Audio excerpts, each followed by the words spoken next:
Sorry, buddy, I forgot to grab your plane ticket on the day of the company's recreational trip.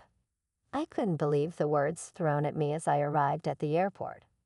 I've had my share of trouble with my boss, Smith, before, but this time was unforgivable. There was never a ticket for you in the first place. Hearing that, my colleagues burst into laughter, all at once, seeing their faces thrilled to no end.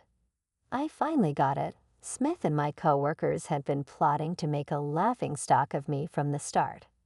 Shaking with anger at their cruel and sneaky tactics, I was furious, but their smiles would soon turn to fear.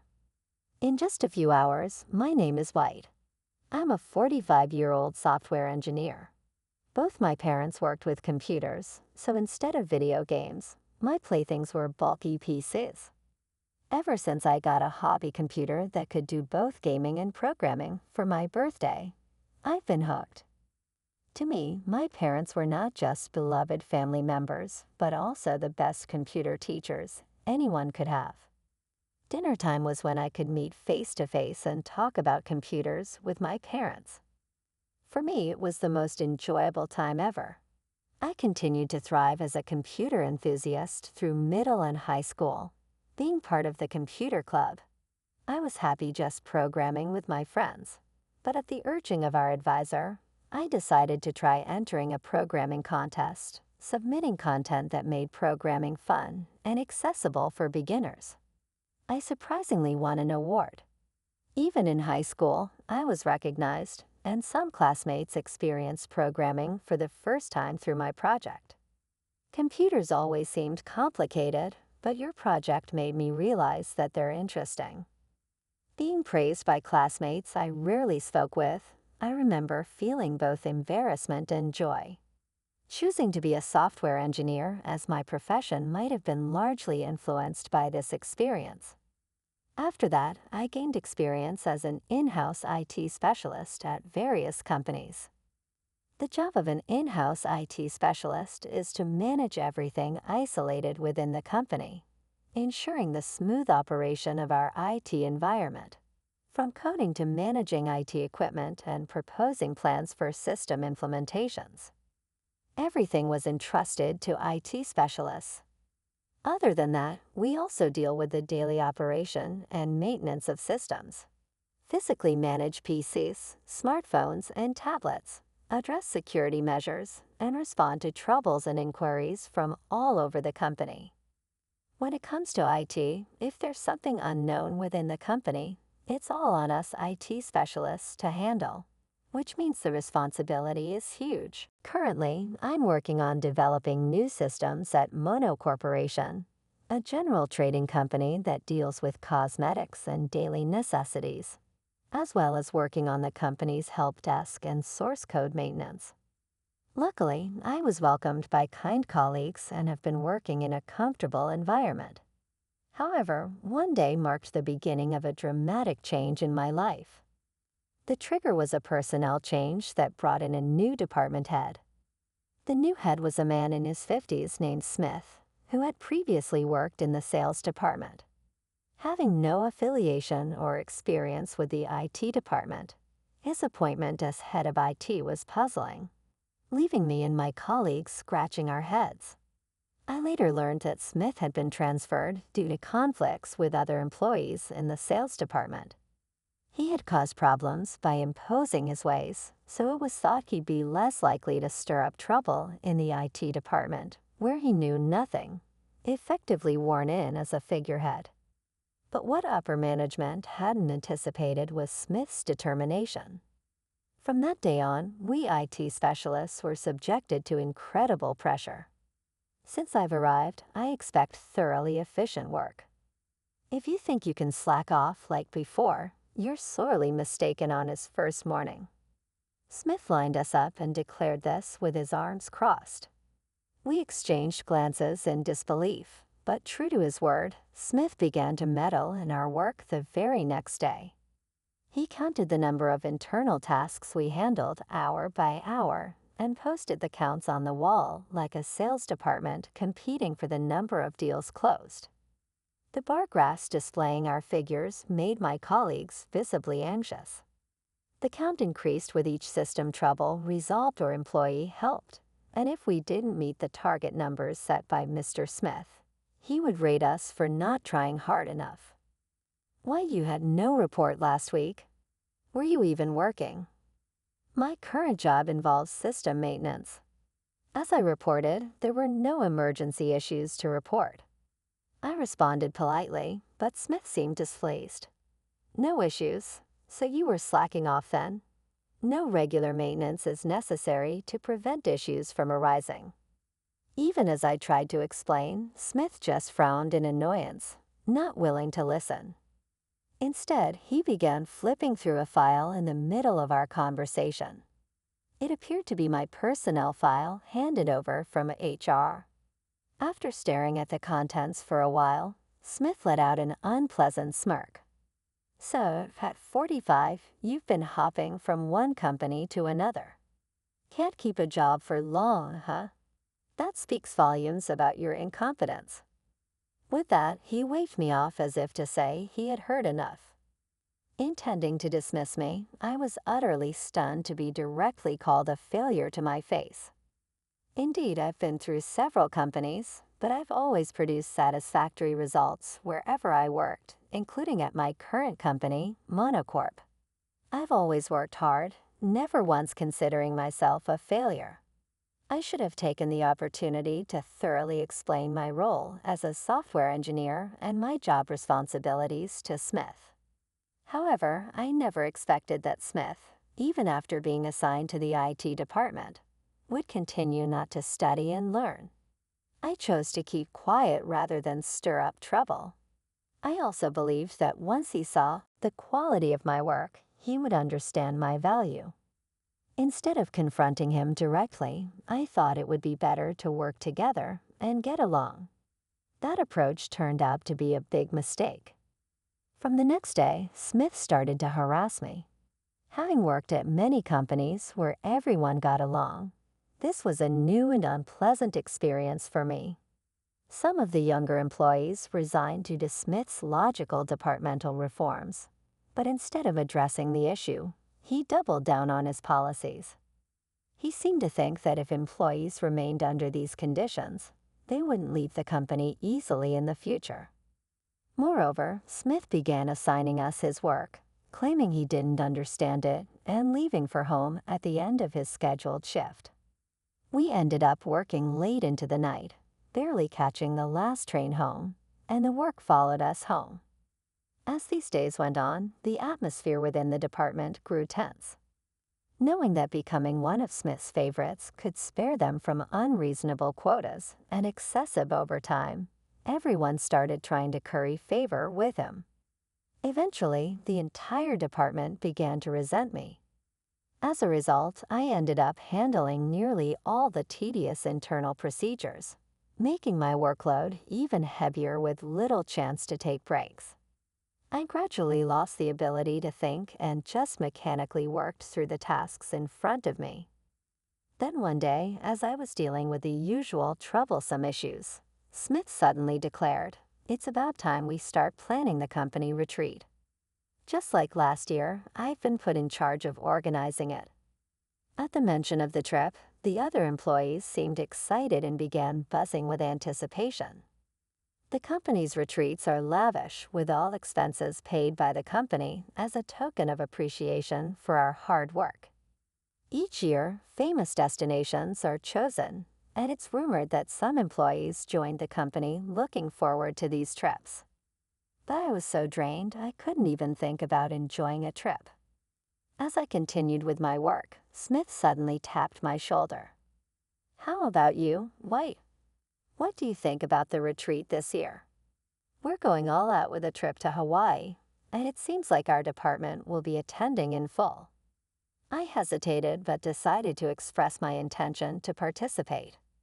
I thought that being in a different setting might help me build better relationships with the other employees. Hearing my answer, Smith grinned. "Right. Someone like you, a poor employee, wouldn't want to miss out since your salary is so low. This might be your only chance to go to Hawaii with all expenses paid by the company." "No, that's not what I meant. I tried to correct him, but Smith, still grinning, raised his voice. Got it, got it. Just don't be late on the day. It'd be a problem if you were slacking off at work and then were late to the retreat too. Thank you, I said, figuring saying anything more would be futile. I bowed my head, swallowing my frustration. Smith, seemingly satisfied, returned to his desk with a loud laugh. Yet I still harbored some hope. I hoped that through this retreat, we could all get along like before. With that thought, I faced the mountain of work before me, looking forward to the day of the trip. A month before the retreat, invitation letters were sent out to each department in bulk. Despite being for employees, they were meticulously crafted, conveying the president's appreciation for us. The letter detailed the schedule and destination. The hotel seemed pretty nice, and I was looking forward to the sightseeing too. Excited, I marked my attendance and submitted it to Smith. It seemed like the entire IT department would be attending. Smith, counting the attendance, pumped us up. Let's have a blast at the destination. It's all about fun, no formalities. If you're coming, why, make sure to finish your work properly. It would be in poor taste to bring work to the retreat. Smith, in a surprisingly good mood, was even cracking jokes and smiling at me. Yes, I'm looking forward to a good time during the retreat, I thought. This might be a chance to improve my relationship with Smith. With that hope in my heart, I returned to my desk feeling lighter, aware that this expectation would soon be shattered. On the day of the retreat, I arrived at the airport earlier than the time mentioned in the invitation. Since I left my house early to avoid being late, there were only a few employees besides me at the meeting spot. Due to the holiday season and it being peak travel time, the airport was bustling with planes taking off and landing, passengers coming and going. As the meeting time approached, employees began to show up in small groups. I heard that the president and the upper management had already departed on a different flight. The rest of us were receiving our plane tickets, grouped by department. Since the tickets were bought online in bulk, each employee received their ticket via email with a barcode. I lined up with the other IT specialists to receive my ticket from Smith. Smith seemed really excited about going to Hawaii, already dressed in a short-sleeve shirt. My colleagues were receiving their plane tickets one by one and started walking towards the boarding gate. As everyone got their tickets, let's head out then, Smith said. Excuse me, I haven't received mine yet, I said, realizing I was the only one left behind.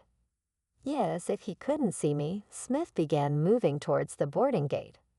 When I called out to him in a panic, Smith turned around with a look of surprise. Why are you here? Weren't you supposed to be skipping the retreat? He asked. No, I am coming. I submitted my attendance form to you directly. Where's my plane ticket? I replied. Even as I asked, a chill went down my spine with a bad premonition. Facing me, all tense, Smith showed an unpleasantly sly smile. All right, I thought you'd stay behind to work as usual. My bad, I forgot your ticket. With that, Smith turned to leave as if nothing was wrong. Wait, please. How am I supposed to get to Hawaii then? I asked desperately. No idea. We're all heading out for the retreat now. Don't start complicating things and causing trouble, he said, frustrated by his selfish reasoning. I couldn't help but raise my voice. I don't know, but this is a company event, right? Could you at least contact the travel agency for me? I persisted. You're being persistent. How about you just give up? If your stubbornness causes a delay and ruins the retreat for everyone, then what? By this time, other employees had started to notice our argument and came back to see what was happening. The colleagues gathered around Smith to find out what was going on. White here is saying he wants to go on the retreat, but there was never a ticket for him in the first place, Smith said. Hearing this, my colleagues burst into laughter all at once. Finally caught on, huh? Gotcha, Smith said, seeing their faces as if they couldn't contain their amusement. I finally realized that Smith and my colleagues had been plotting to exclude me and make me the butt of their joke from the start. My whole body shook with anger at their malicious and underhanded tactics. The loud laughter of Smith and the others was so obnoxious that it made the surrounding passengers frown.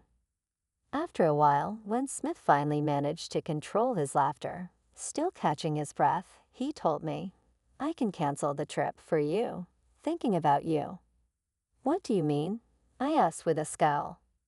Amidst his laughter, Smith continued, "The company pays for the hotel and flight. But for someone poor like you, enjoying luxury would make returning to work in your regular life feel unbearable, right? I thought it would be better for you to skip the retreat and work alone for your own good.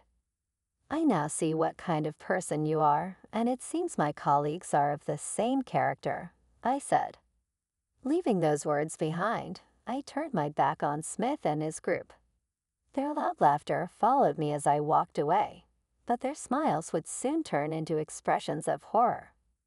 A few hours later, as Smith and his group stretched and enjoyed the bright atmosphere of Hawaii, they were saying, "Hawaii is truly exceptional.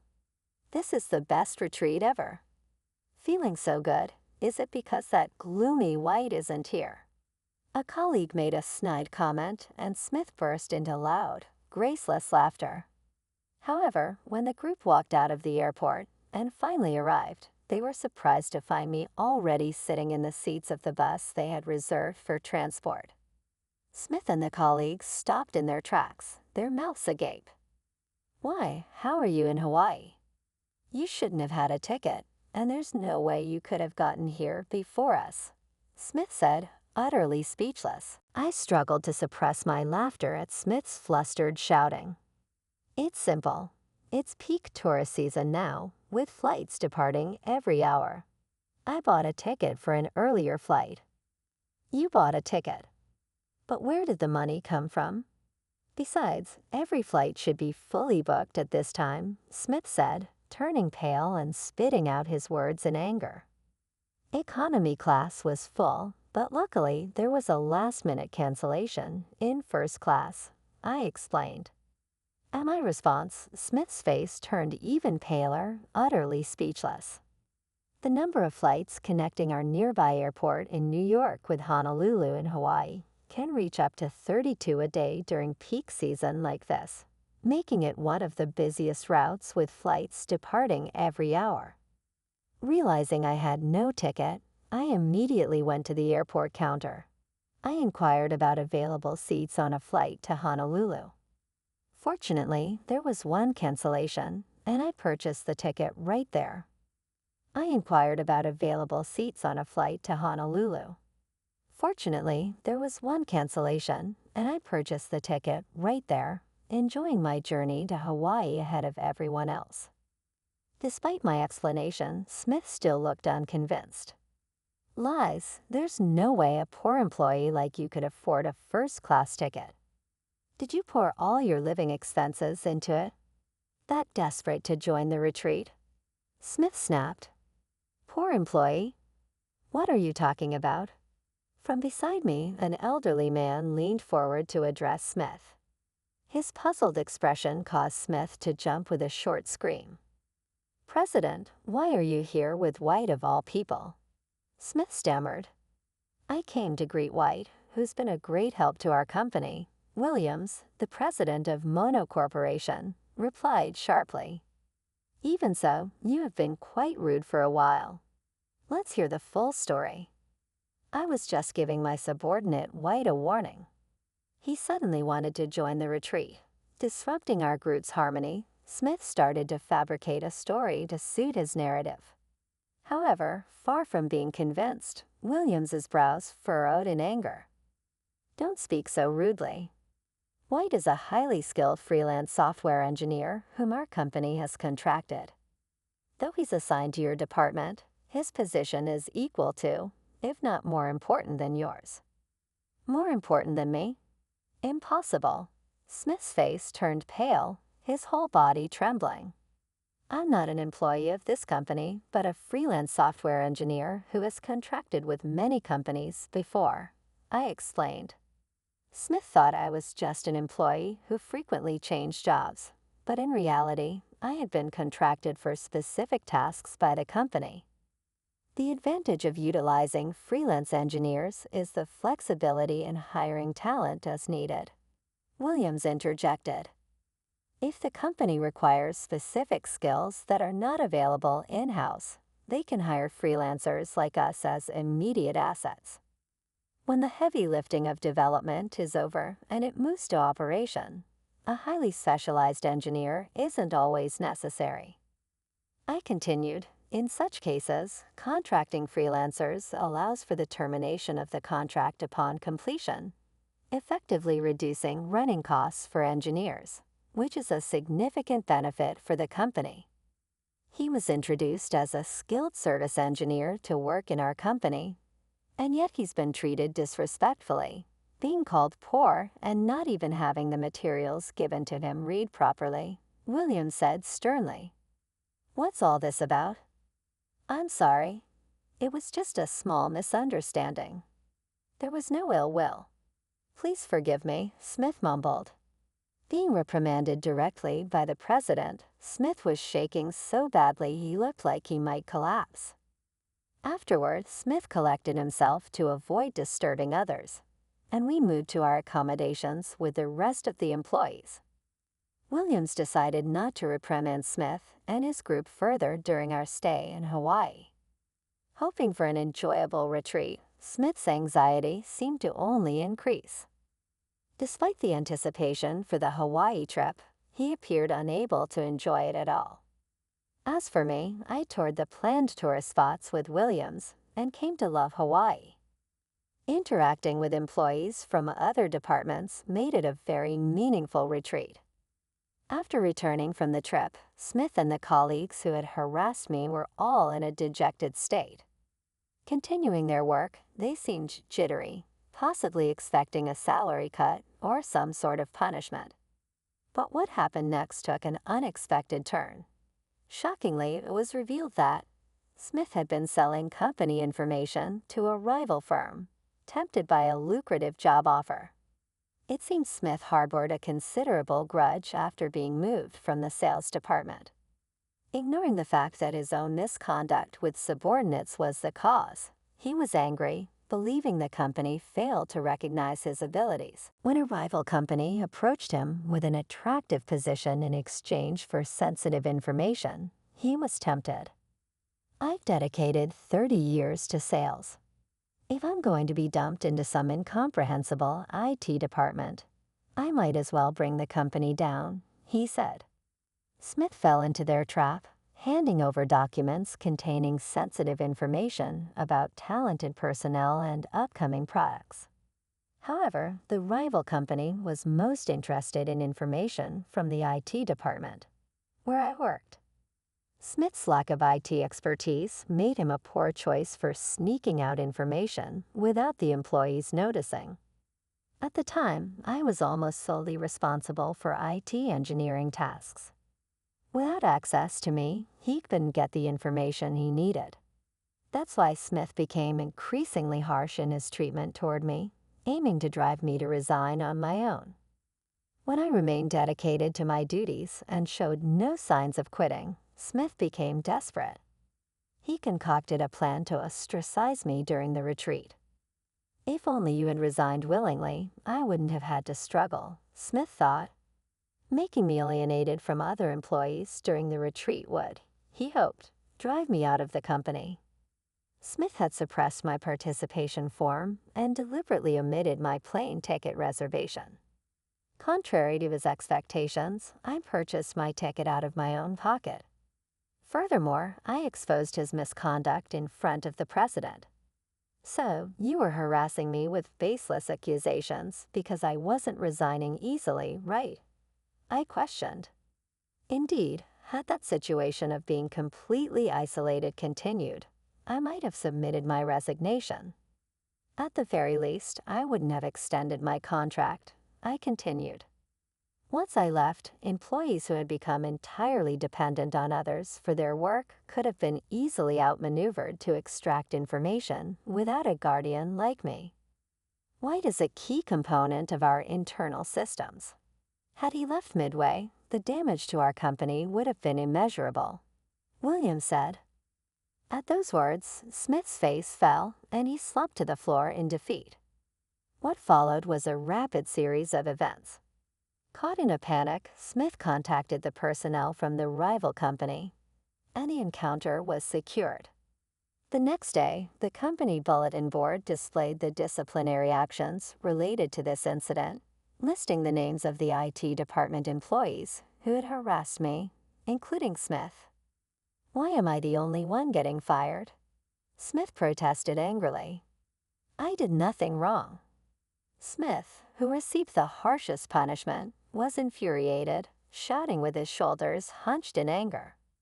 Naturally, Smith was found to have intentionally leaked information to a rival company, violating his confidentiality obligations, Williams declared firmly. Despite Mr. Smith's red-faced protests, we have irrefutable evidence in the investigation documents. What you did is unforgivable. The company has decided on disciplinary dismissal. No severance pay will be issued. Smith collapsed to the floor, crying loudly. Regardless of the onlookers among the IT department colleagues, some of whom had been coaxed into misconduct by Smith, stood there sweating profusely, dazed by the turn of events. It was a pitiful scene of their own making, leaving no room for sympathy. They had to face the consequences of their actions. The turmoil that began with Smith's arrival finally came to an end. After being dismissed, Smith struggled to find re-employment as rumors of his attempt to sell company information to a rival spread. No company was willing to hire him. Abandoned by his family, his wife and children took everything, including the house and assets, leaving him with nothing.